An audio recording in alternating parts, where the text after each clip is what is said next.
Did you know that there is a widescreen version of Doctor Who, the TV movie? Now, as we approach its 30th anniversary, and indeed it is today the 30th anniversary of the broadcast of the TV movie in the US, we are obviously excited for the 4K release coming out on the 25th of May, and that's going to be incredible. But I wanted to take a look back to this release in the US called The Doctors Revisited, which has a very special version of the TV movie on it. All right, and it is a widescreen version. Now, the original was not widescreen, so how did they make that happen? Well, they used a bunch, basically, they stretched out and cropped in. So, this would be a novelty release to check out. It's a great way to get four classic stories in one if you can find it. It's a bit on the more expensive side for individual DVDs, especially considering that now Earthshock, Vengeance on Varos, Remembrance of the Dogs, which also come on here with their own widescreen versions, are all available on Blu-ray now. But this was a fun release, nice little artwork, some fun disc art, plus a an introduction, specially recorded introductions by Stephen Moffat. So very cool stuff. I'm going to be watching it again. We did a live stream 2 days ago, watching the TV movie on its 30th anniversary of the Canadian broadcast. So I'm super excited. So if you want to watch along, you can press play in three, two, one. Here we go. So the widescreen version, I mean, see, here's the thing with static shots, you can see how they could be, maybe expanded either side of the widescreen version.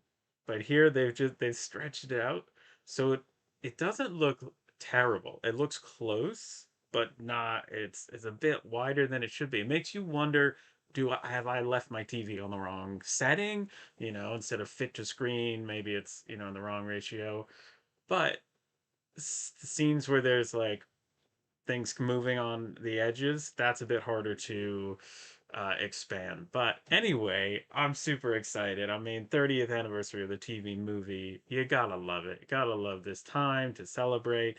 And I know that most people will be celebrating it on the 27th when it's the UK broadcast date. I'm sure we'll get some sort of article from the official Doctor Who website and talk about the 4K release. um, but it also came out in Canada and the US, so I'm celebrating it on these days as well, and I'm super excited. Hello again. Good to see you. Pear Crazy 123 says good to see you alive again, Alex. I quite literally just finished rewatching the movie about 15 minutes ago. Lol. Oh my gosh, great minds think alike. Well, I'm just starting. There's no need for you, unless you want to replay it. You've just seen it. But yeah, it's exciting. I'm actually watching today the widescreen version that comes on The Doctors Revisited.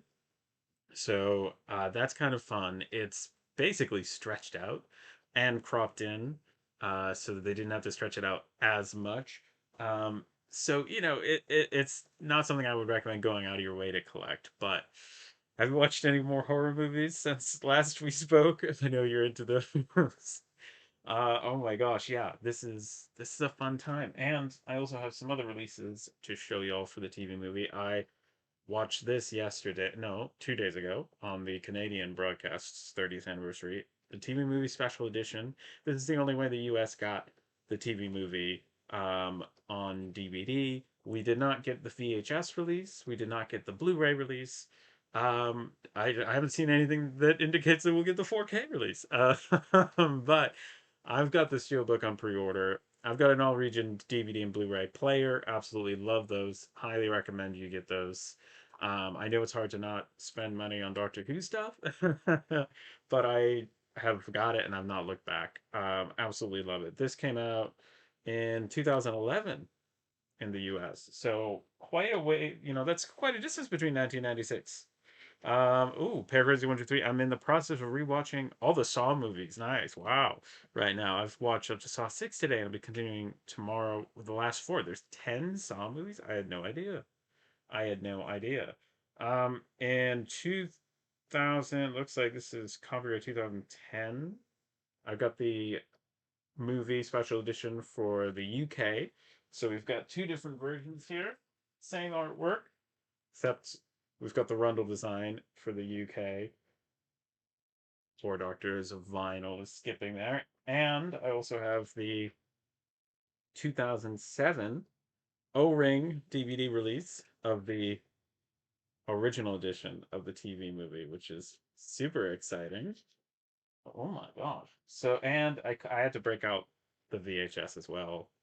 Love the good VHS. And we never got a VHS release in the US. This is from 1996.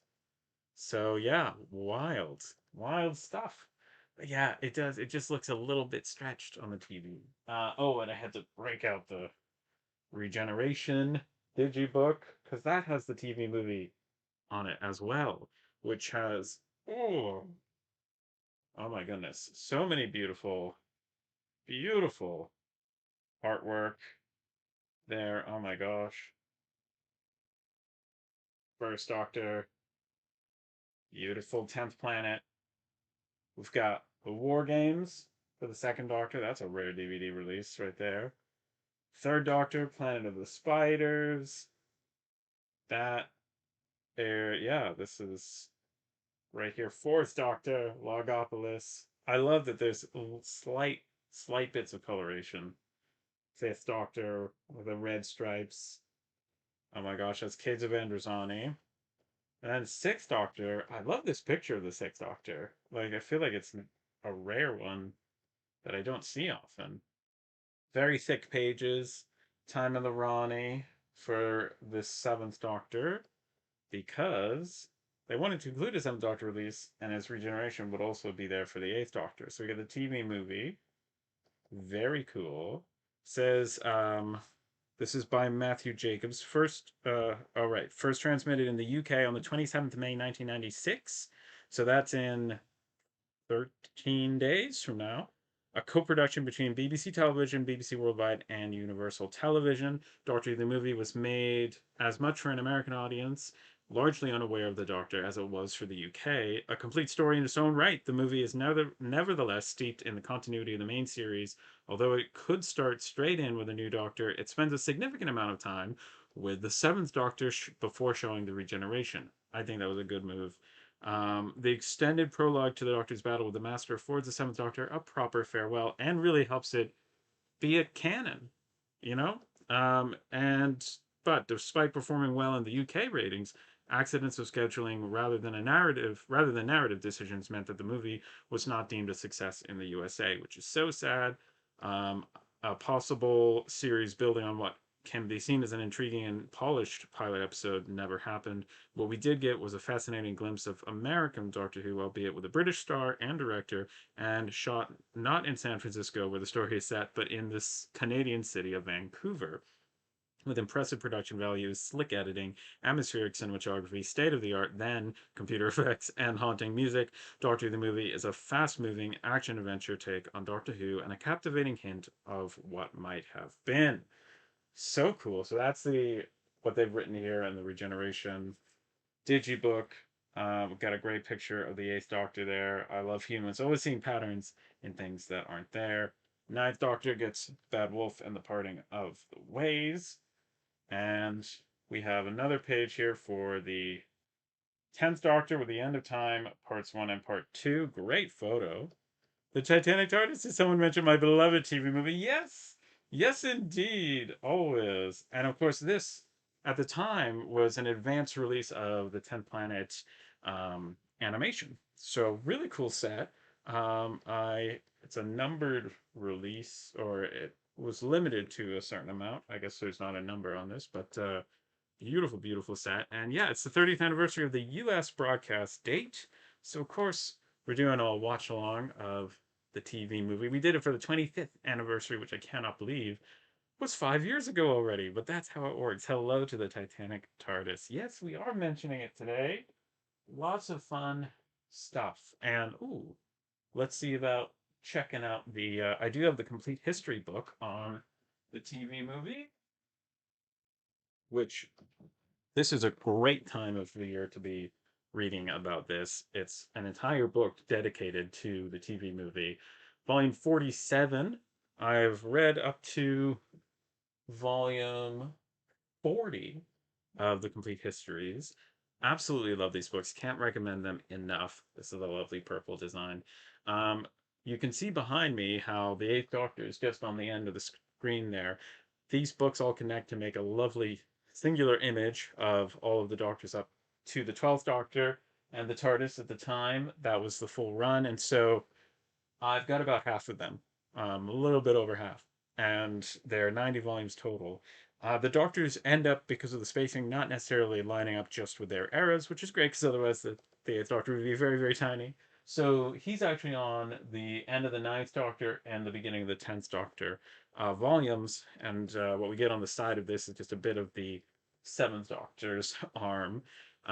So this is really cool. Let's check out some looks. So each of them includes a welcome section for every story with a little intro by John Ainsworth, the editor. And they're chock full of beautiful photos. And every time there's a new season or series, you get an overview with whatever volume is the first to include a story from that series. Paracrazy123 says, I've been rewatching the complete history videos as of late, and I'd love to get some. It's a matter of finding room for them. Yes, absolutely. And they do weigh a lot. I think these shelves back here are just starting to bow a little bit, so make sure you've got a lovely, strong shelf to put these on. And one day I'm going to find a shelf long enough that it fits all of them all on one shelf. I think that looks really, really nice. These are beautiful books. They're hard to track down in the US because they're like $15 to $25 a piece. Whereas I've shopped for them in the UK, and I've seen how they're a couple pounds each, in the if you find them in the right, you know, uh, antique stores or shops, that kind of stuff. And I brought one back from the UK. I think it was the volume with Talons of Wen Chang in there. This is incredible. So it's going to have, instead of an overview of the series, it's going to talk about Doctor Who, the TV movie. And of course, chock full of lovely pictures and such. Oh, the double exposure here. And so each one, after giving an overview, you have incredible artwork by Lee Johnson. I cannot say how much I love Lee Johnson's artwork. Lee Johnson did this artwork. Lee Binding did the artwork on the collection sets. Lee Sullivan is the incredible comic artist, and so we have a lot of talented Lees in the art world in Doctor Who. But I mean, that's just incredible. So every story has beautiful artwork, and because it's all done by the same artist, it has a really cohesive feel to all of them. And once again, we get a short introduction for every story as well. So it's really good stuff. And every story has a recap, which I love. So you don't have to necessarily have seen all of these episodes to you get a reminder. Even if you've seen them a million times, you get a reminder of these episodes. You get pictures from them and footnotes as well, which is quite fun, and accompanying pictures so that you can recap the story because you're going to be diving into pre-production, production. Hello, Adrian. Welcome. Um, and so as you dive into that, you're going to want to, it's going to talk about like, especially a lot of script development and script changes with the final episodes. So having that recap is just really, really helpful. You get little fun facts in the corners as well with, connections. Second star to the right. There's a little fun fact. The Doctor tells Grace and Lee that Gallifrey is 250 million light years away, a 10-minute trip in the TARDIS apparently, whereas in Terror of the Autons, 1971, see volume 16, the Time Lord emissary had given the distance as 29,000 light years. So 29,000 or 250 million? That's quite a difference. Who knows? Maybe it moves.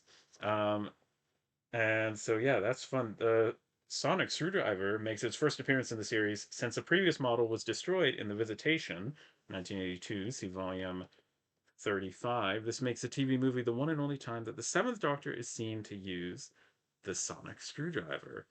That's a fun little fact. Can't believe it's been 30 years, Adrian says. I know. I can't believe it's been 5 years since the 25th. And let me tell you, it's extra, extra unbelievable to me because I'm a year younger than the TV movie. So it's the episode that's like really tied into my age as well. And so that's just wild. This is a cool thing, a design of how the Daleks might have appeared in the TV movie. Wild. So, production of this is, of course, going to look at, potential, the casting of the Doctor. Um, Various recalls were made for the Doctor and Grace, with Daphne Ashbrook emerging as the favorite. I mean, look at this great photo. Look at them. Oh my goodness. And so the pre-production, of course, for this is very, very in-depth. They know they have a full book to fill out, but also it's a full movie that's being made here. So, there's a lot to be mapped out here. Um, we've got some pictures of Paul McGann's audition for the Doctor, which is so cool. There's so much amazing special features that I'm excited to see in the upcoming 4K release. Um, I mean, and again, beautiful designs. So there's a lot in this pre.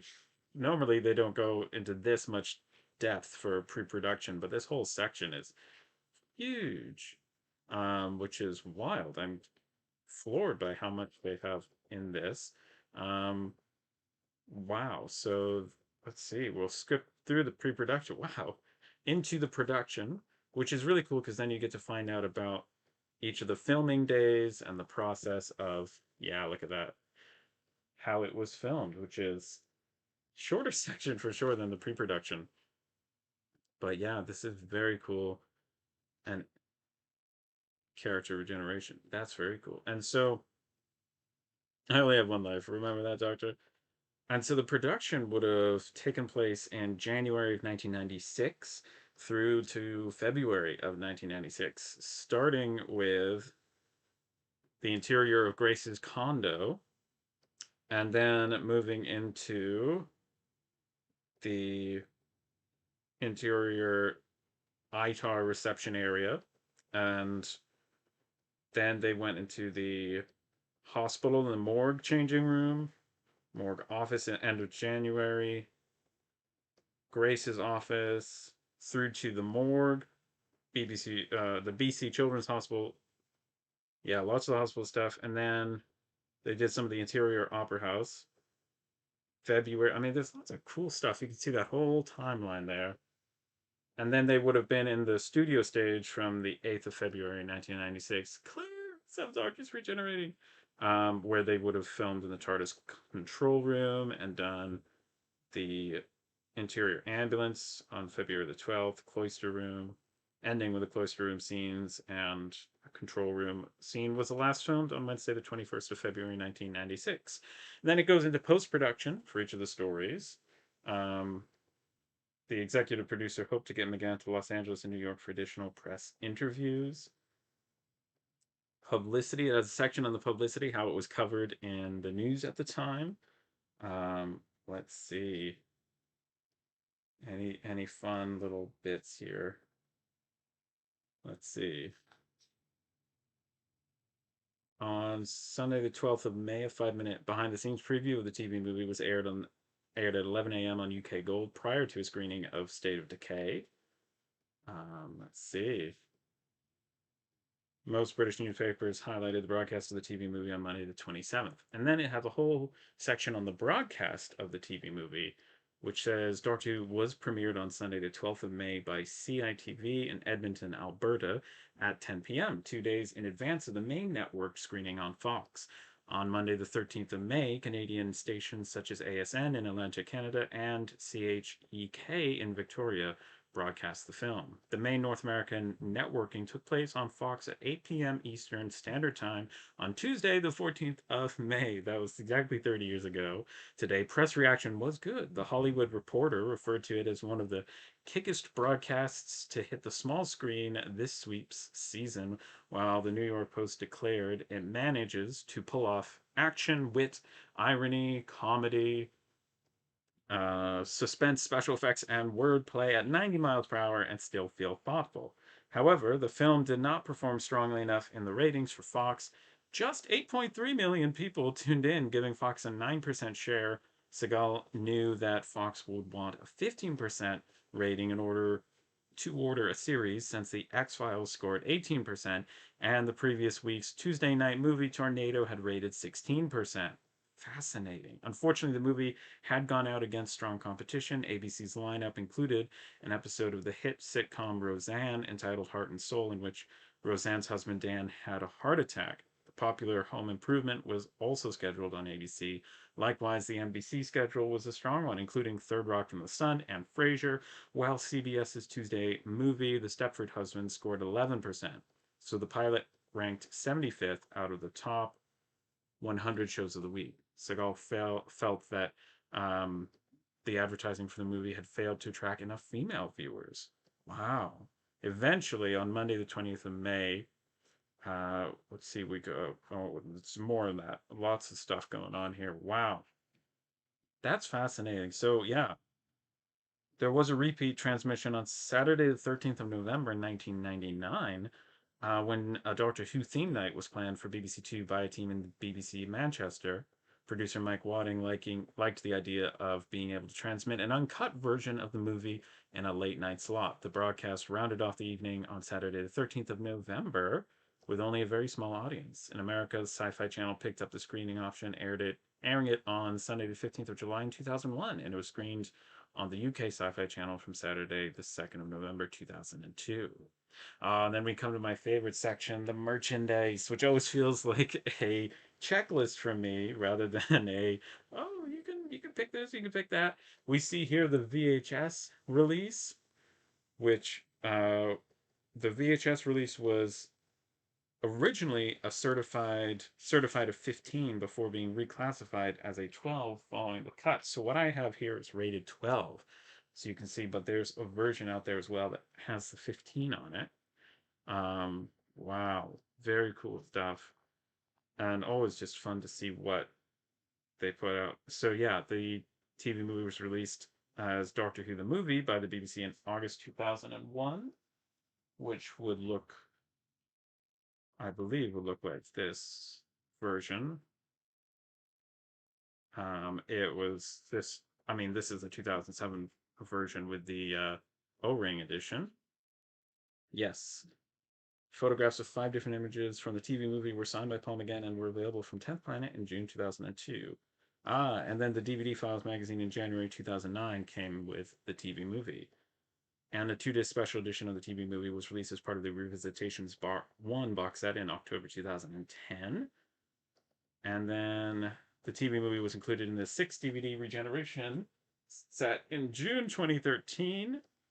Got that here.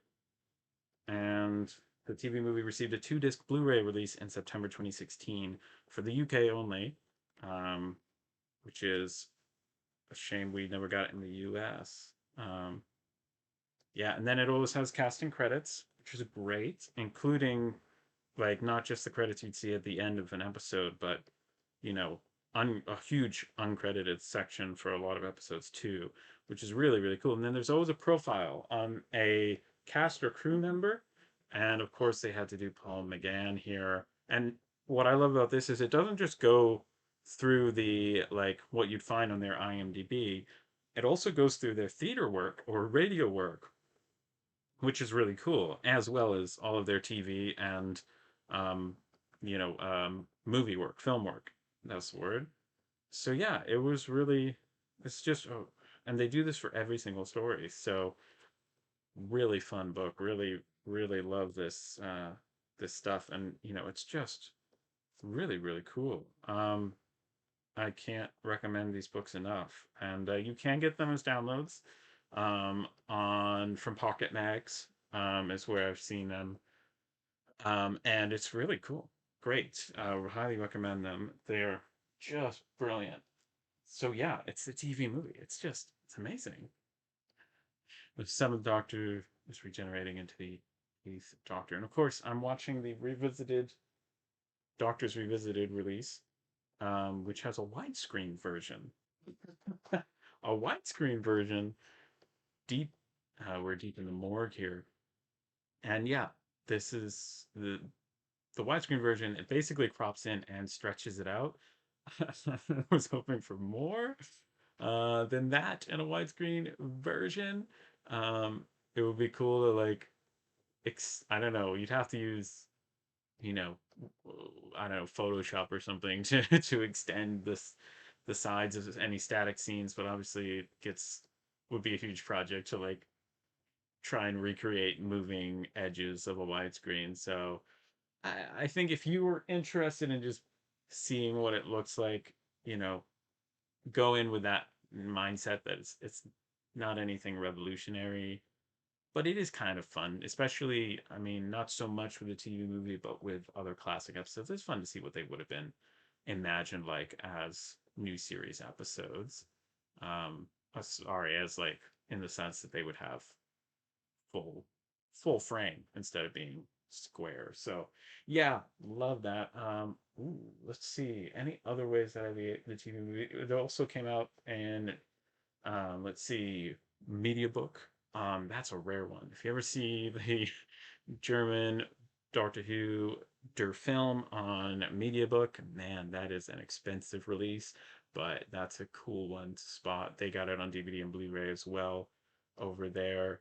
And now we'll be getting it on 4K, which is wild. I remember finding out, Peer Crazy 123 says about those versions from this guy you don't remember. He's probably called the Dr. Seuss Guide or something. Yes, we've made a lot of Eighth Doctor videos over the years here on this channel. Actually, some of my earliest collaborations were about like the Eighth Doctor, and uh, recommending his audios. Which now there's so many more now.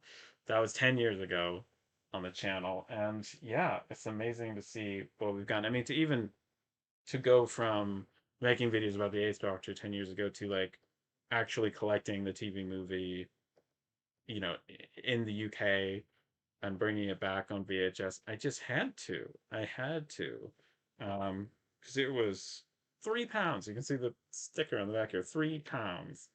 And then I love this. So this is what the tape looks like, and on the interior we have the Doctor Who collection, and it's advertising other VHS releases, which is super cool. I love these snapshots in time that you get. And it has like little cutouts of each, the fourth, fifth, sixth, and seventh Doctors. And it's got lists of the latest VHS releases, including a very cool version of the Five Doctors, which I don't yet have on UK VHS, but it comes with like it's in a box set with the King's Demons and has like all these extras and stuff. So that's quite fun. And these these are what we would call clamshell releases in the US. The plastic cases, hard cases. Um, I love the Eighth Doctor trying the Fourth Doctor's scarf on. It like implies that like somebody was wearing that as like a Doctor Who cosplay, which it just there are moments in Doctor Who where like Doctor Who exists in the universe, and we saw that in a little cheeky reference in Remembrance of the Daleks. We saw that in Lux. It's just as fun things are like, wait, does Doctor Who exist in Doctor Who's own universe? So that's fun too. I will say I can't show you now because I'm watching it, but I do like the designs of the artwork for these discs. I was starting to say DVDs, discs of the Doctors Revisited, and I gotta say this artwork looks great too. I'll show you too this Fifth Doctor one. Um, and it's really really quite fun. I think it's in a similar vein to the introduction to the Third Doctor, Fourth Doctor, Fifth Doctor HMV exclusive box sets. So that's quite fun. Let's see, we've got the TV movie special edition here. Plenty of extras, but there's going to be even more on the 4K release. I don't know what you think, but I think there's more than enough content out there for a um, for an Ace Doctor collection box set. Like we go all the way up now to season 26 on the wall, but we don't have any Paul McGann. Like, come on! I need Paul McGann.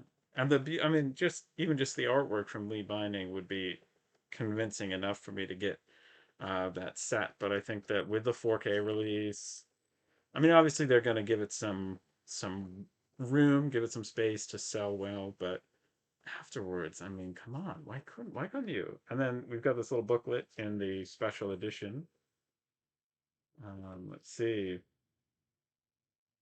Paul McGann proves a very popular choice as the Eighth Doctor, and the original BBC One transmission attracted more than 9 million viewers in the UK, but the film was a failure in the US, and Universal's option to develop a series was not exercised. Crucially, however, the Doctor Who the movie was to prove that, in the UK at least, there was still life in the 900-year-old Time Lord.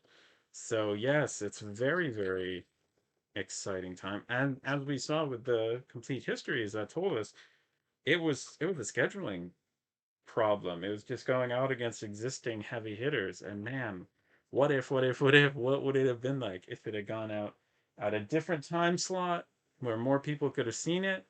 That's the thing there. Whoops, sorry. Live streams. I'm getting a call. I'm gonna have to call back. Yeah, so that's quite fun. And I mean, Ace Doctor would have been, let's see, let's look up some more fun facts in the here so the Doctor tells Grace that he has the ability to regenerate into other species as well as humanoids. It's not clear if he has a choice in the matter. Wow. Wow. It is revealed that the Doctor's TARDIS is powered by the Eye of Harmony, which is located within the TARDIS cloister room and can only be opened by someone of human origins. The eye had originally been featured in The Deadly Assassin, 1976 through volume 26, where it was said to hold the energies of a black hole and was located beneath the Panopticon on Gallifrey. Check out this design for the TARDIS entrance. This is really cool too. Yeah, really cool design. Love that. And then let's see what else we have here.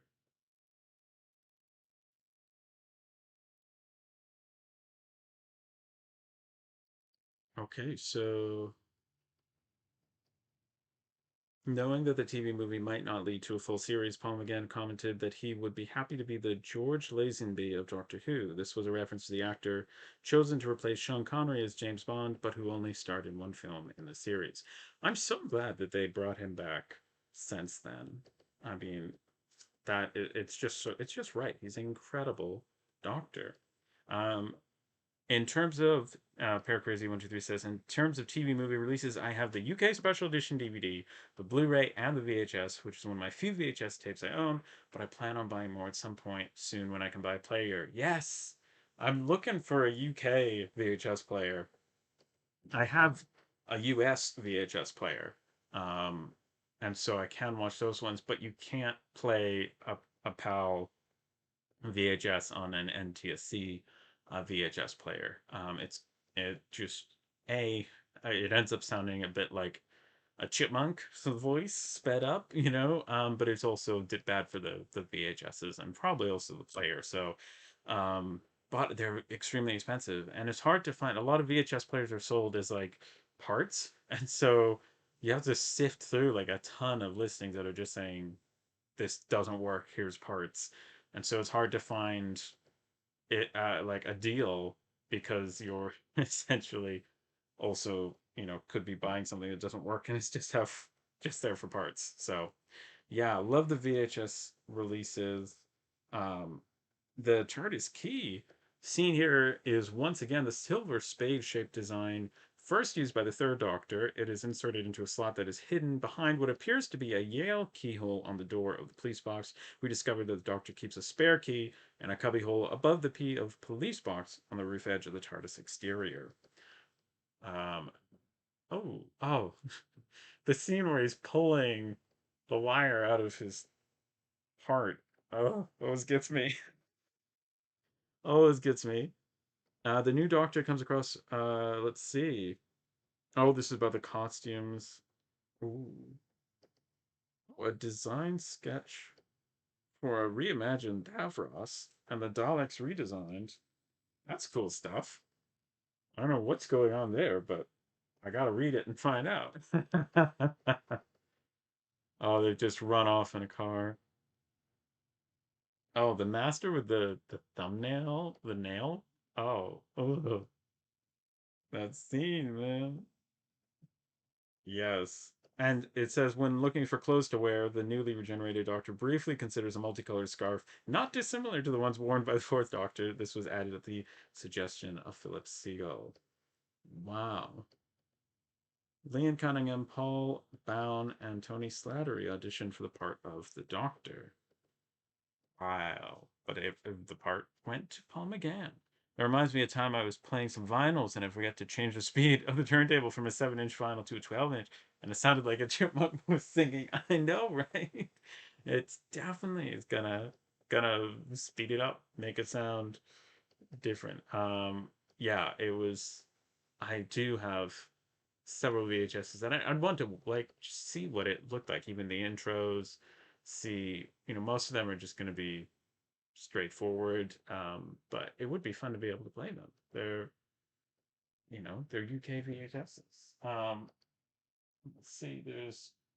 I love this O-ring edition. It's different artwork. It's got the orange logo design. It really does stand out on the shelf.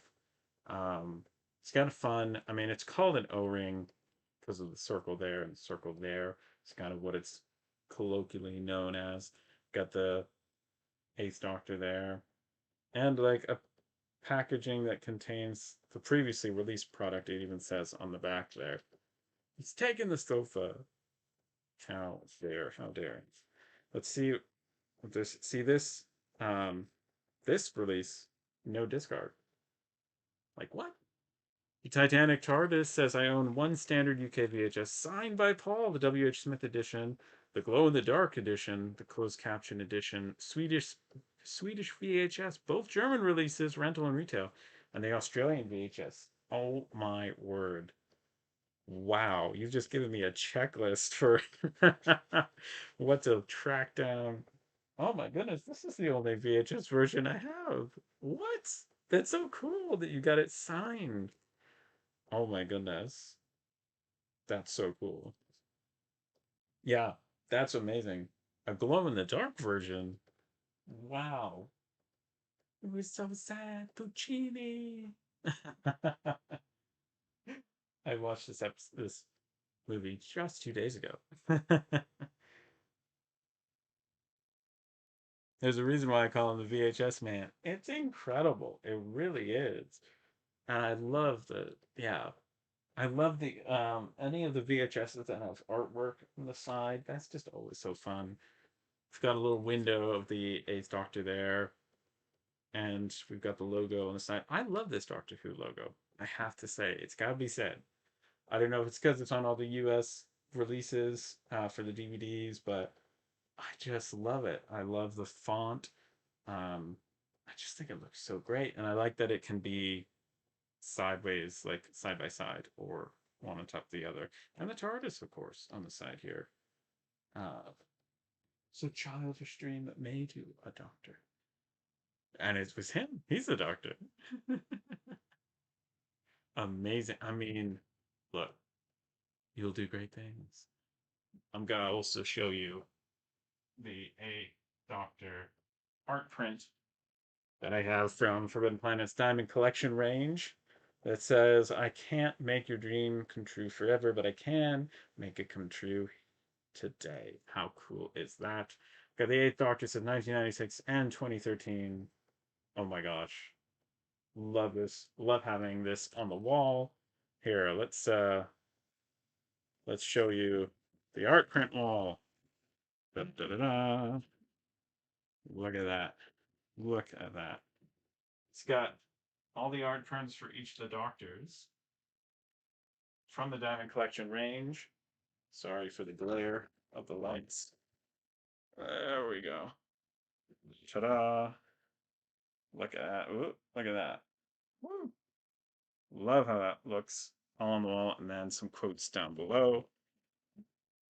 There we go. And yeah, love those art prints. Thank you. I put those shelves up myself. That was fun. And there's even more I could have. I could put up another if so. Here's the thing. Here's my advice when putting up shelves. Always give yourself the maximum amount of um possibilities possible. So here's what I mean by that. I originally thought that I would only have art prints up until like for these four shelves. I didn't think that I would do floor to ceiling. And so I wanted the top of this to align with the top of this door. And so that's what I did. And it looks nice, right? But I now realize that I got more art prints since then. And so I could do another row up top here and another row below here. So, but it would mean taking those shells out. And unfortunately, um, taking them out and moving them all around again, um, which would not be impossible. It would just be, you know, it would just be a bit of an annoyance. But um, yeah, so I mean, it's that's what I would say is definitely give yourself the maximum amount of opportunity for flexibility. All right, let's fix this. I'm trying to fix my camera lighting here. It's going a little bit haywire. Got to get it to readjust with the lighting. All right, so there we go. That's a little better. Yeah, so always give yourself the maximum amount of room to maneuver with your shelving. Those look incredible together. Thank you. Yeah.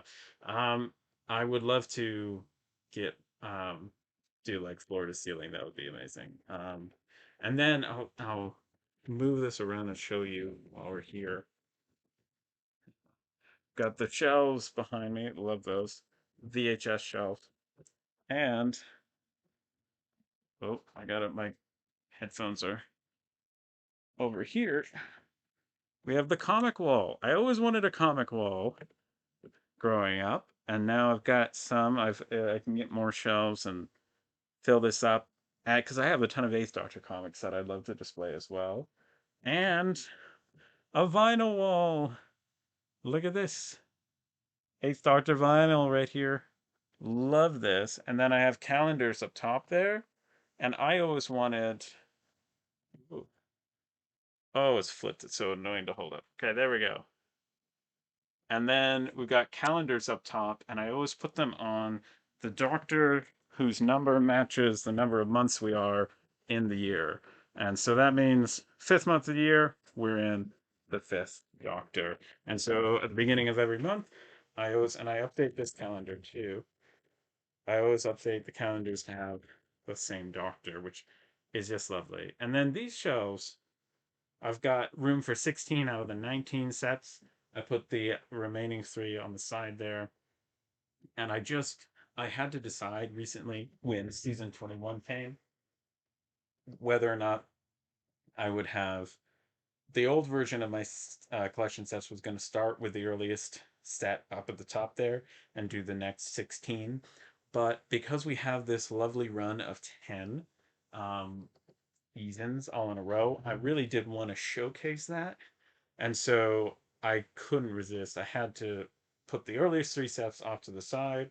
Apologies to Hartnell and Pertwee, and still show the latest 10 seasons going from 17, 18, 19, 20, 21, 22, 23, 24, 25, and 26. So you now see all of the fifth Doctor, sixth Doctor, seventh Doctor, and I just think that looks the nicest. You get all the fourth Doctor seasons in one row, which I think is also nice. And yeah, and in retrospect, I like the spacing, and there's definitely room for a third one, third shelf there. But I think in retrospect, I would put them just one right below the other.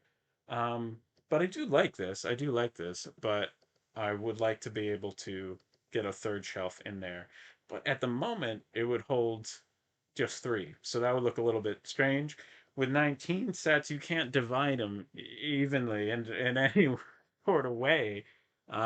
You can do 8 and 8 and 1. No, sorry, 8 and 8 and 3, which is what I have now. You could do 9 and 9 and 1. Um, you could do 7, 7 and 5. You could do 6, 6 and 7.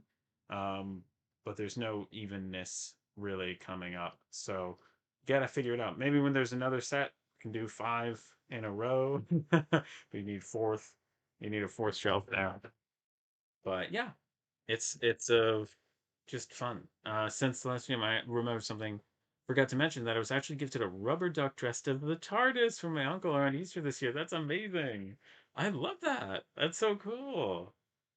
Oh wow. I love those cars that have a bunch of rubber ducks just in the windows. They're always fun to see. Don't lift the staff out. Don't. Oh my gosh, yeah. It's fun. It's just I cannot believe it's been 30. Oh, I have another version of the TV. No, is that? No. Oh, my bad. Nope. I thought I had an Australian version of the TV movie. It was not. But yeah, I mean, TV movie coming out 25th of May. And so that means the UK collectors can have it in time for the 30th anniversary on the 27th. It'll be close. They're kind of close. Um, Unfortunately, mine is slated to arrive June 3rd, is the estimated release date. So that is a shame that I can't watch the new version. But I don't have a 4K player anyway or a 4K TV. So, add it to the wish list. I also don't have a Laserdisc player and I have some Laserdiscs, so it's not a prerequisite, but hmm, it would be nice. It would be nice. You know, I also would love to have all of the Ace Doctor on CD from Big Finish. Man. Ooh, I do have a bit of a rubber duck obsession. Love that. And I've got a few character ones, but the main bulk are odd ones I found while shopping. That's fun. How many ducks do you estimate that you have? Like, well, what are we defining as an obsession here? No, I love that. That's so cool. What else do we have for the Ace Doctor here that I could show you? Love the Ace Doctor comics. Ace Doctor comics are incredible. The plot lines are absolutely amazing. I cannot say enough. They too many to count. All right, well then we are in a session category then. Oh my gosh, in territory. Oh my gosh. So the thing about the Eighth Doctor comic is that they stopped being kind of individual serials or stories, and they started doing more overarching plots. And because they didn't have to be beholden to the continuity of the TV show, um, they could write their own plots. And so I cannot recommend enough reading the Doctor Who magazine comic strips. This is volume one. It's Endgame, has including this guy looks like Nick Briggs. That's intentional. And so volume one, beautiful. Volume two is Endgame. Sorry, volume one is Endgame. Volume two, The Glorious Dead. Oh my gosh, with incredible, I mean, Izzy Croton there. Great companions, great doctor, great plots. Oblivion, this is volume three. And this one is in color. And these first two are in black and white. And then the second two are in color. And then this is the flood here. Very, very cool wrap up. Really awesome artwork. Just cannot say enough about it. And it's a great run of stories. It just really is. I love that. Imagine a full volume of this all in one go. Whew, it's heavy. The comics, the graphic novels, whew, too heavy, too heavy. They get super, super heavy, super, super fast. But yes, I could not resist that vinyl for Max Warp or whatever it was. Um, it was a really good price at London Film and Comic Con, and so I just could not resist. Could not resist. Oh, I've got a nice Doctor coaster. Yes, Forbidden Planet Doctor Who coaster. Again, same design as the art print, and love that. Looks great. I would not. Are they still sealed? I'm not. I know it's silly, but I can't bring myself to actually use them. Maybe because they're I see them as related to the range. They're not part of the official like diamond collection, but they have that same design. So that was a fun run. Oh my gosh! And then today we got the news about AMC Plus being the new streaming platform home for the US for the new series of Doctor Who, which is big news. The doctor's walking through wall windows. I love the that sound effect and the way I do the psychiatric. That's big news. Doctor Who is so it's gonna be seasons, all of the episodes from 2005 to 2022. So Doctors 9, 10, 11, 12, and 13.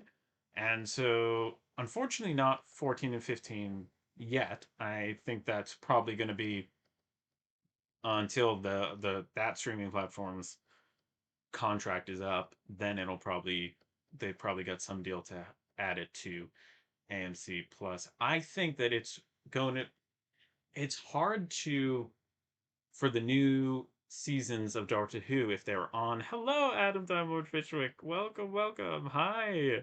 30 years since the TV movie. This is the US anniversaries broadcast date. And so we're watching the TV movie. We're currently and 51 minutes in, I say we're watching. We're talking about Doctor Who merchandise and the TV movie merchandise specifically. And also the news about AMC Plus being the new streaming home for Doctor Who. What has been tough with Doctor Who streaming in the US is that, unlike in the UK, where it's all in one place, classic, new, spin offs, all on iPlayer, it's, and then the new episodes, it's very tied in with that. In the US, it's been split up over multiple different places. So June 11th, it's going to be all of the 9th through the 13th Doctor. That's a lot of the new series of Doctor Who. But I'm hoping that at some point they get all of New Who all in one place, and that's going to be the place that you can stream the new episodes.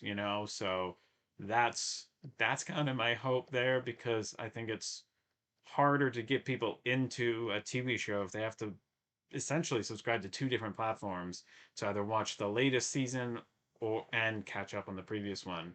So I think it's going to be a really good move if we can get all of new Doctor Who and the new episodes streaming on the same platform. I would prefer if it like also came out on like BBC America for the new episodes, just some way to stream to watch the new episodes at the same time as they come out in the UK. I just think global distribution at the same time is a great idea for Doctor Who. Adam Tyler Fishwick says, I feel old that I was born when the TV movie came out. I was born the year after, so I feel what you're saying there. It's the closest episode to air on my birthday and year. There are other episodes that aired on my birthday, but different years. So the TV movie marks my age as well in episodes, um, but as well as you. But yeah, I feel you. 30, wild, wild. Where does the time go? We're 20. Series 2 turned 20 this year, and is turning 20. Rise of the Cybermen just, I think, yesterday turned 20. Woo. Wild. Paracrazy123 says, I just had a count of my Saw collection and counted that I had 26 copies of Saw 1 to 10 in my collection. And I've got no plans to stop until I have them all. Evil laugh. Amazing. That's great. Good for you. That's fun. Yeah, it's always fun to have, a specific range to fill out and collect. Um, that's just it's fun. It's fun to have that goal and to be on the lookout, shop for things. Oh, they're running. I love how many times the jelly babies show up in this. I've got to order more. You can't get them like in stores in the US. You've got to order jelly babies online. Or at least no stores near me anyway. So he's British. Jelly baby, just take it. Humor him. They're good. They're my favorite candy. Legitimately my favorite candy. Doesn't get stuck in your teeth. Great flavors. And of course it's in my favorite TV show. So that's gotta go for it. I watched your Doctor Who room tours. You made my collection look tiny. Adam says, "Thank you for watching. It was so much fun to transform this room. I had to take everything out of it, try moving all the furniture around. I took things in, took things out. I literally had took all of my stuff out of this room because it was feeling quite claustrophobic. The stuff you saw on screen was basically the only part of the room that was not an absolute mess. But now I love that I can go live. I can film from any angle, and I know that all my Doctor Who stuff is on display. That's the other thing too, is the way it was before. There was just some stuff that wasn't all displayed, so it was hard to tell like what do I have, what don't I have. And so filming that was just so much fun. It took a couple of weeks for me to like get everything situated, try out different arrangements of stuff in the space. I moved my TV into this room because previously when we'd have guests over, family over, that's the same room as the TV was in. And so I'd be in this room, right, with all of these ways to watch Doctor Who, and I wouldn't have access to the TV, but I'd want to watch Doctor Who, and so I'd end up streaming Doctor Who, which is not a bad thing at all. Go ahead, stream Doctor Who, but when I have VHSs, DVDs, special edition DVDs, Blu-rays, steelbooks, media books, and no way to actually watch them in my room. I just thought that was hilarious. So I was like, let's bring the TV into my room. Anytime the TV is being watched, I'm part of the watching process. And for years, the TV would be in my room. And so I love having it there. I can play things now. I can do what I'm doing now. And I love that every angle is a background to be able to film. And now what I've done is I've taken all of my non-Doctor Who stuff, most of my non-Doctor Who stuff, or just any non-Doctor Who stuff, out of my room, and so now I know that wherever I point the camera and film, there's something that's always filling up the space. And it took a while to arrange things and hang things up and use shelves, get them in the right places. But it was really a fun process too. I had to even drill some special custom shelves in the VHS bookshelf in custom heights so that you can see how maxed out the space is. And the bottom level is it has a just enough height for a CD shelf there. Oh, whoops! I showed you some of my showed you some of the episode. I didn't mean to do that. My next targets are the international releases, as the US got some different cuts and releases to the UK. The next targets. Oh, and I found a few on eBay. Oh, for the Saw. Okay, gotcha. And a bit I've been collecting them. Yeah, that's fun. I'm glad.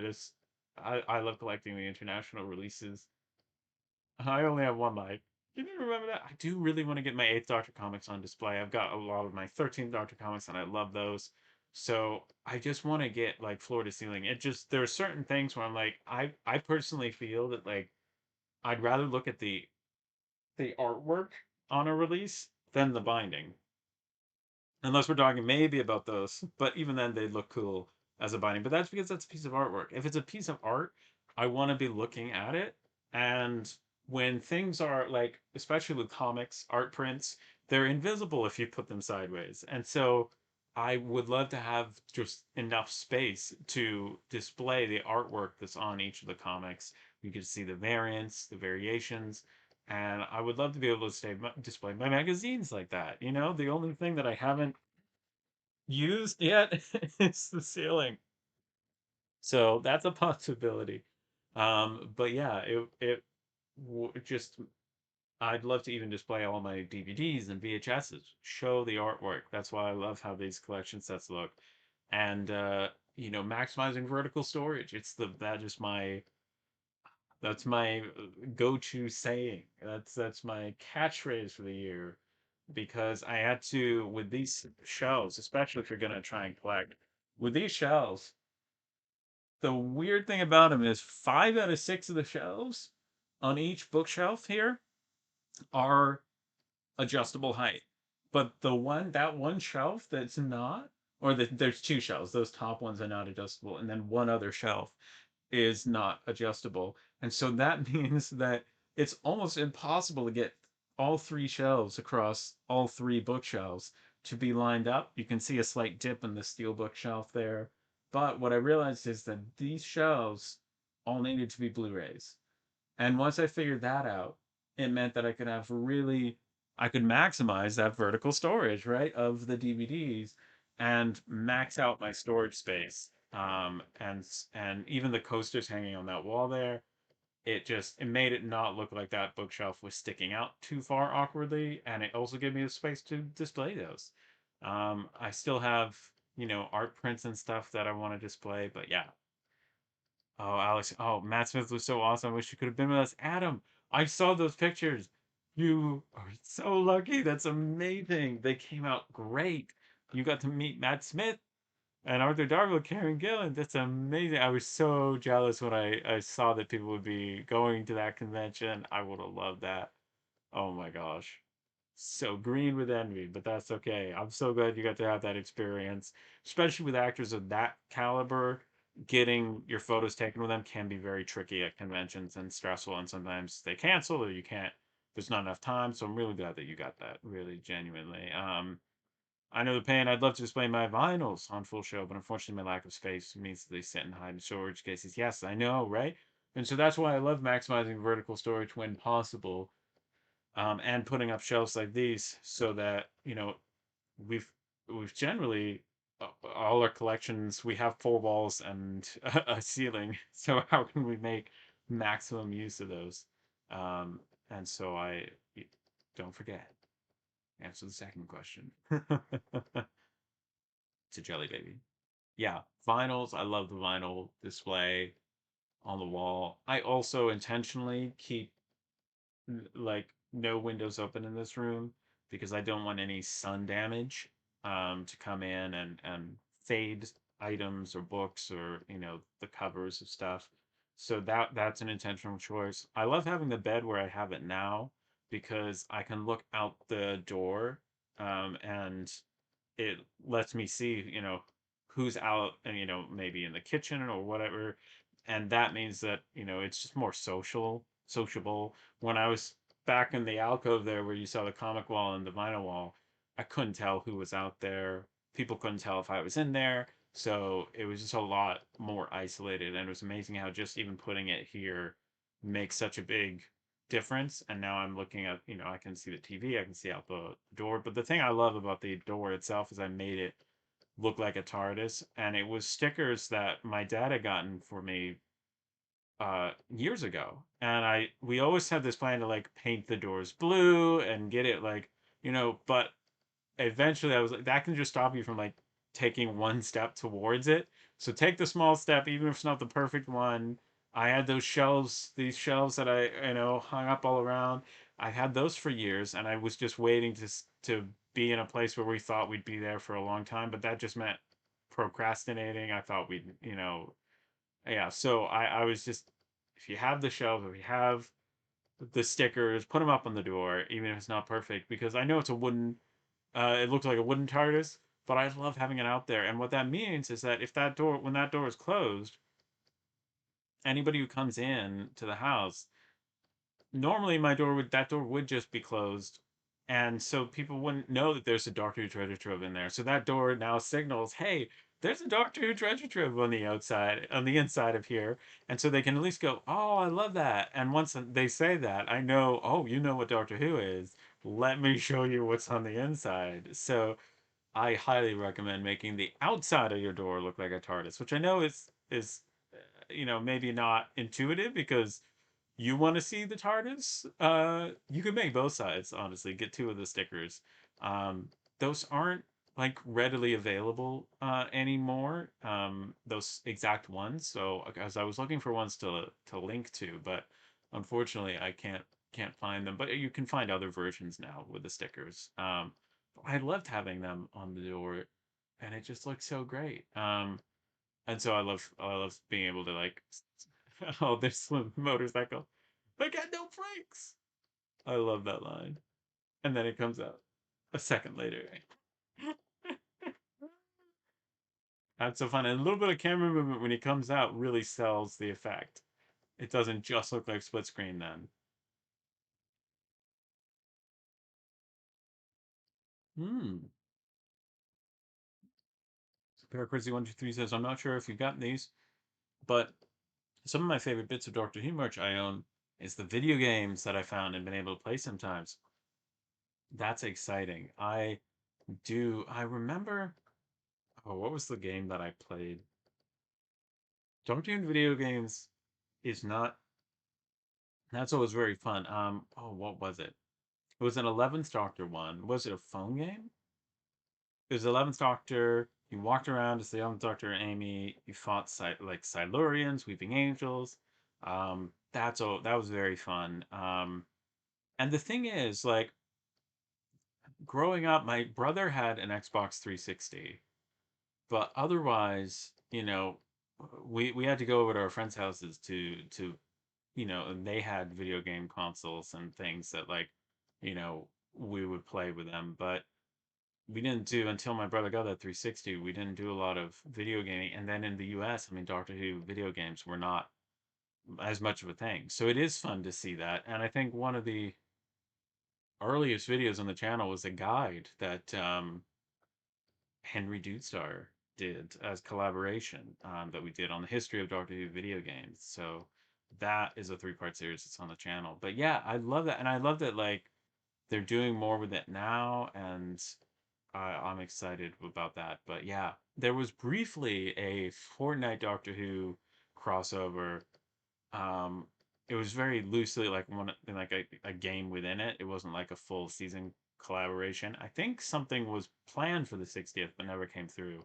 I would have loved that. That's so much fun. I have the 10th Doctor Top Trumps Wii game. Oh, nice. Along with Return to Earth on Wii. I was really lucky to find in the wild was the Eternity Clock on PlayStation 3. That's great. Oh, I love that.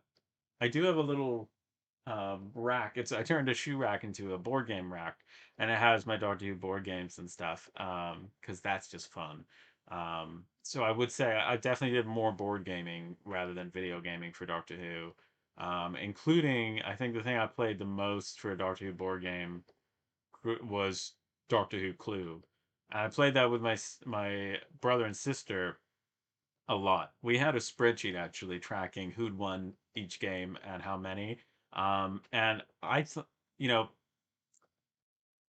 being a Doctor Who fan does not give you an edge in that game. I will say that.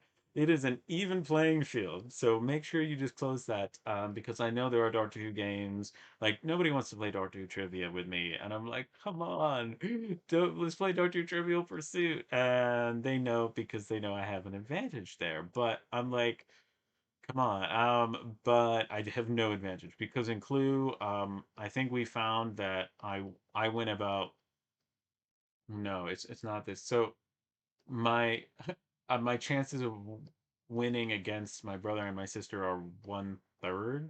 Like, they win 66% of the time. 2 out of 3 games they win. And so I'm not as good a Clue as them. Even the Doctor Who advantage, there's no Doctor Who advantage, but it doesn't give me an edge. I always dress for the occasion. Amazing. I do also have the Edge of Time on PlayStation VR. Oh, that would be so fun in the Lonely Assassins and the Edge of Reality. Oh, I love that. Both of my PlayStation 4 and Xbox One. That's amazing. Yeah. They sound like so much fun to play with VR. And I never have done a VR experience. And so, man, Gary's Mod is the best game to experience every TARDIS. It's so awesome. Adam Time Lord Fishwick says, that's so cool. I've not heard of that. Love that though. And yeah, Doctor Who games are just so much fun.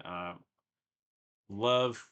I'm gonna try and play Doctor Who Risk at some point because I recently learned how to play. I was taught how to play Risk with like a Lord of the Rings Risk, and it was like a 6 hour gaming session, and we didn't even finish. We got to the point in the game where we knew who was gonna win eventually, so we didn't continue. But it was like we started it at like 11. I don't think the board game we started playing it was set up by like midnight, and then we stopped at around 2 or 3 in the morning. Wild. I remember playing The Edge of Time when I first got it, and I screamed like a little girl when I died to a weeping angel. Of course, that's a scary thing in VR to go up against weeping angels. That's it. That must have been so much fun. I know, right? So there is a Doctor Who risk. It's got a bunch of Daleks invading Earth. So yeah, that's fun. I've played Doctor Who Monopoly. I gotta get it. I gotta open my Magic the Gathering set. I have two of the packs. I know nothing about Magic the Gathering, but I know that I love Doctor Who, and I want to collect all of the Commander packs. I think they're called. But I got to do a video just opening them, and then I want to like track down every Doctor Who Magic the Gathering card ever. I don't know anything about how the game works. I'd love to learn. Um, but the first step's gonna be opening it, so I'm just gonna have to film, film that video and then look up some videos on go deep on how to play it. Because that would be fun. Or to Magic the Gathering. But I gotta open that. I have a TARDIS dice tower. It was a custom seller that I got as a gift, and so that's really fun. I gotta find somebody doing a Doctor Who D&D game, and then use that dice tower or just anyone's. The longest D&D session I did was 10 months, and at the time I did not have a Doctor Who dice tower. But it would have been helpful because I do like to really roll those dice. It'd be so good to have a proper Doctor Who RPG game. There are some cool RPGs out there. There's been a couple humble bundles where I've been able to get like the downloads of the like digital PDFs of the it's the fifth ed adaptation kind of basically doing Doctor Who D&D. And the thing is, it's that and never-ending problem of there's not enough DMs in the world. God bless them. So I need to find a Doctor Who dungeon master to play. Or just I wish I could instantly snap my fingers, info stamp opens in my head, and I understand how to all the rules so I can DM for other people. But then you don't get to play yourself. But in any case, it would be fun. My brother does DMing. He does DMing. I sent him those PDFs and stuff. But it's a lot of prep to run a session. But yeah, I almost forgot that I have two Lego Dimensions Doctor Who bags. Love Lego games. My brother and I played a lot of those growing up, and yeah, Lego Marvel, Lego Star Wars. I mean, come on. So yeah, Lego Dimensions Doctor Who. I would love to play that. That seems so fun. You have the 12th Doctor to the TARDIS and K9, and another pack with the Simon and Dalek that I was so happy to get. I would have been happy too. That sounds amazing. There's something about I mean, it is nostalgia. I will say that it is nostalgia. I love you couldn't as two players run in two directions too far in in the Star Wars Lego game. You'd stop each other. But I just love to me, I've always played video games with people. It's been a very social thing for me. It's been a way that spent time with my brother or my friends or my neighbors. I always had I never had my own gaming system, so I wasn't like just gaming by myself. So I've always had good memories tied in with that, and or just I did a lot of watching people play video games and seeing how they did, um, because I didn't have one of my own. But it just gives you an opportunity to hang out and connect, and so I've played games with family, and it's just yeah, it's really fun, and I love that there are Doctor Who video games, and the more the merrier.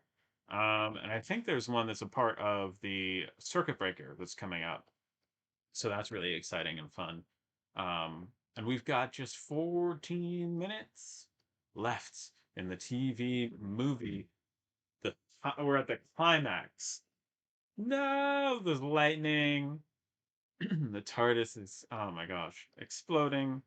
It's just fun. And there's just some fun facts that we got here. I also grew up playing Lego Marvels. Yeah, love that.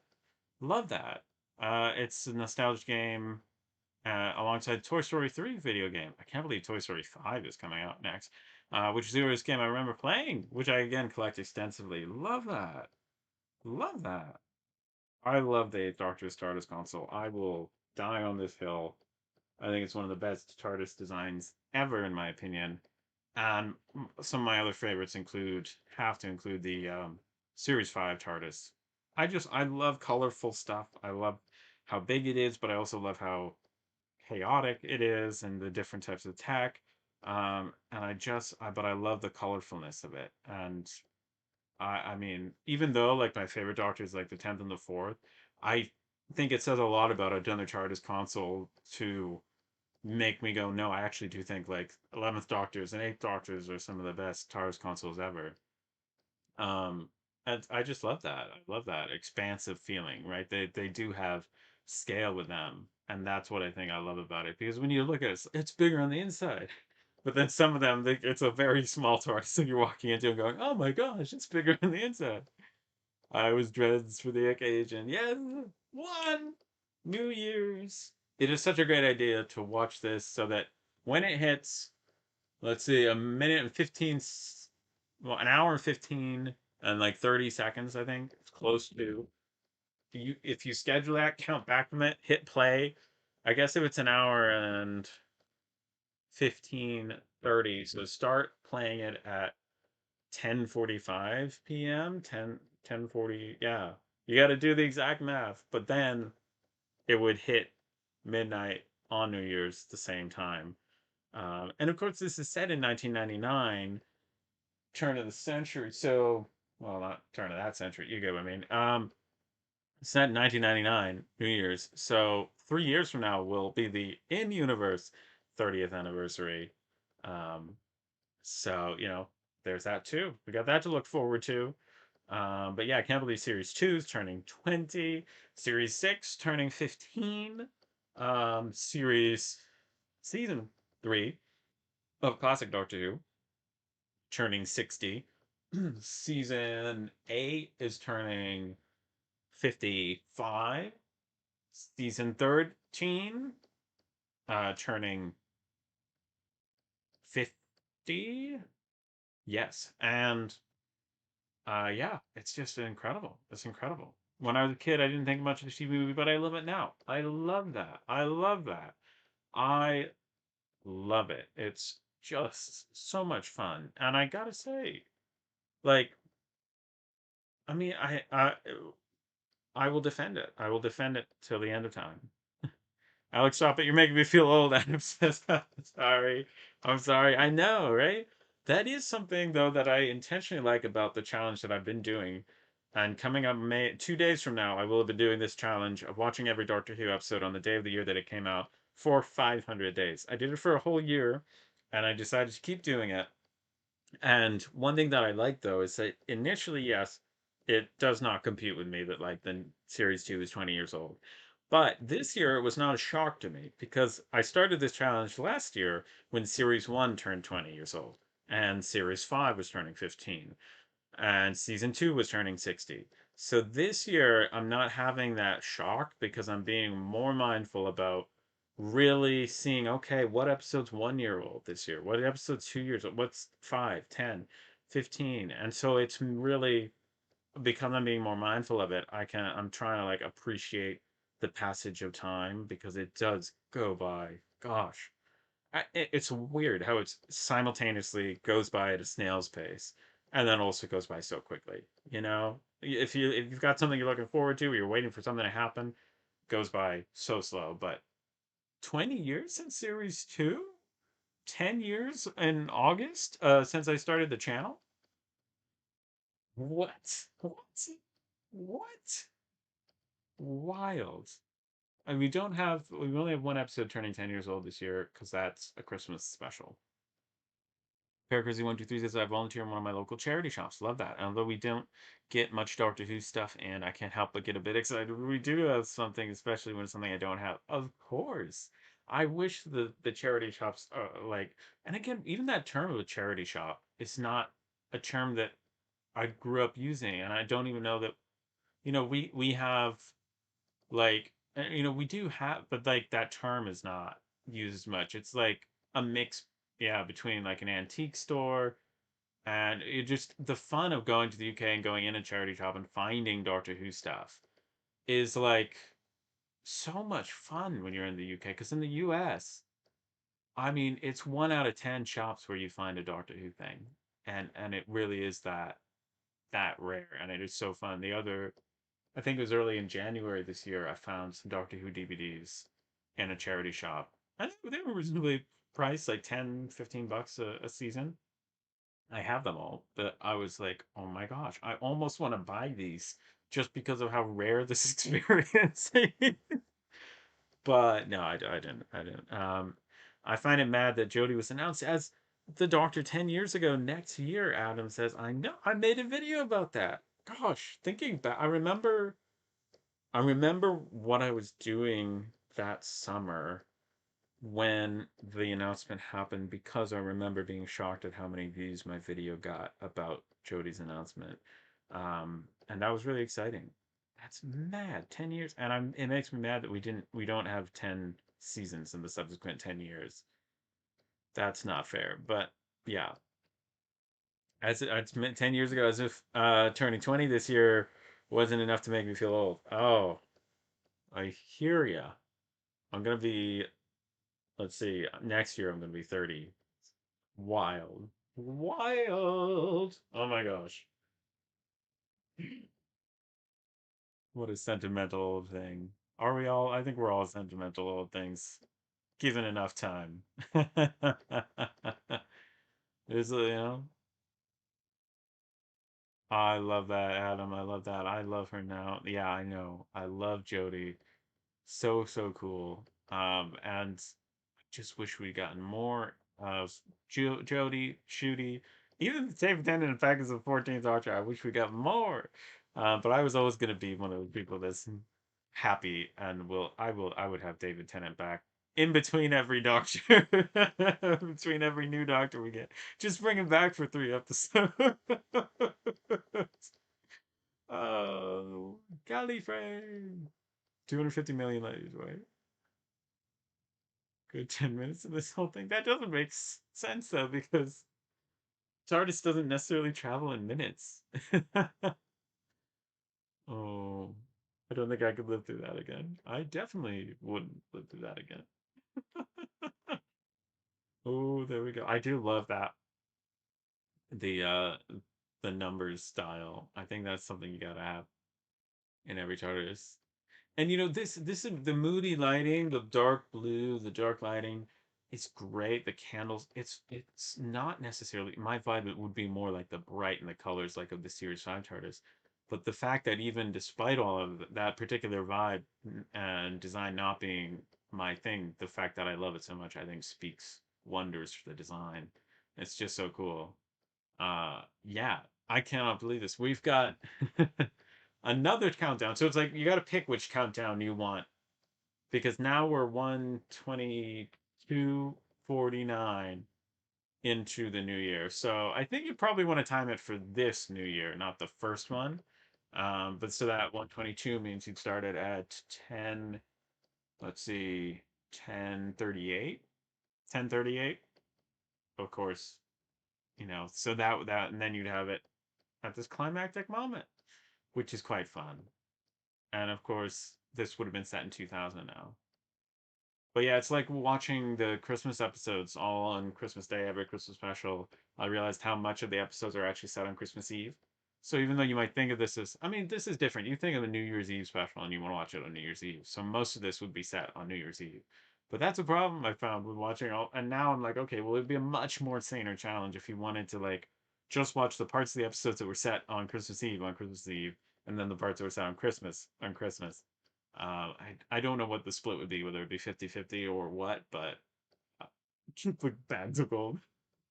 Just really? I better go before you change your mind. Stay out of town next Christmas. It's them aliens at Christmas. Oh, gotta love Wilfred Mott for not Cribbins. It's them aliens.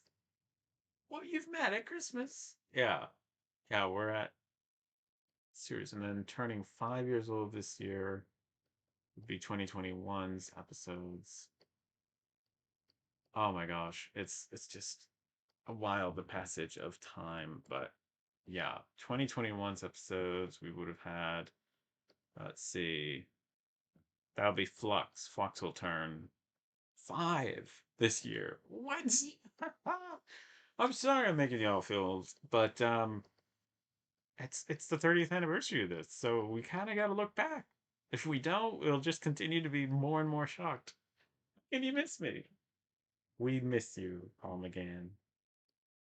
That should be in response to everything. It's the aliens again. Wolf was so iconic. Yes. We just need to start saying that. More and more and more. It's the aliens.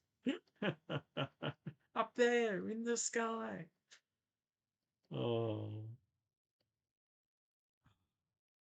It's been really fun rewatching series 2 as it turns 20. I just love those episodes. I feel like William Hartnell Adams says, you know what I watched today with William Hartnell was Gunfighters Part 3. Johnny Ringo turned 60 years old today. Wild, wild stuff. And then what else turned at his birthday today? 30 years for the US air date of the TV movie, which is finishing right now. And then what else on today? Father's Day turns 21, and The Doctor's Wife turns 15 today. Wow. Oh my gosh. And then he finally gets to sit down and have his cup of tea. His cuppa. Oh, sit down, relax. Well, he's got to do some work on the TARDIS first. And the Sonic. Oh my gosh. Listen to his files. So vibe, he just wants to sit and read The Time Machine with an author who has traveled with him when he was the Sixth Doctor in the TARDIS. Good old Herbert. He was a fun character. He's the highlight of Time Lash for me. And then gotta get that vinyl fixed. Time, time, time, not again. Time, time. 15 years ago, I remember watching a broadcast. 2000, man, well, that is fun. That's a widescreen version done. The credits are rolling on the 30th anniversary for the US of Doctor Who. Oh my gosh, it's been so much fun. Thank you for tuning in and watching, being here. It's been lovely chatting with you all about all things Doctor Who, about video games, horror movies. It's been a blast. Thank you so much for tuning in, for subscribing, and for watching these videos. Really appreciate you. I hope you keep growing your knowledge, touching, and connection with other Doctor Who fans, and I will see you in the next video. Bye!